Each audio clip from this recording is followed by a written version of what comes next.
Welcome into this video on how to use the basic Dubb website recorder. All you have to do is go to the top of the dashboard and click on the red camera icon right here, and it's going to open up your webcam. Now the functionality here I'm going to explain towards the bottom. First off, your webcam drop down. You can choose the camera over here. You can choose your microphone over here, whether it's inside the microphone that you're using internal, default, or in this case I'm using the Yeti Nano here. You can also do the quality of the video here. I'm on high definition. You can also mirror your video if you'd like to, just like that. You can also blur your background. It's a little bit tougher to see here, but you can do the blur effect there if you have some objects in the back that you don't want to have seen. You can display the teleprompter, which is right up here at the top. You can choose your teleprompter, and all you have to do is load it down here.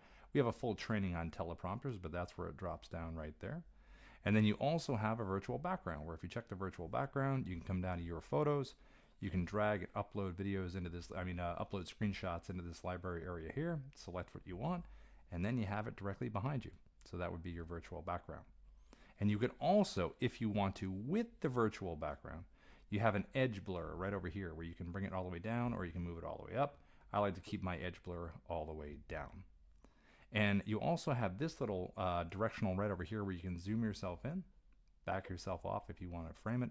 This would only work when you before you hit record.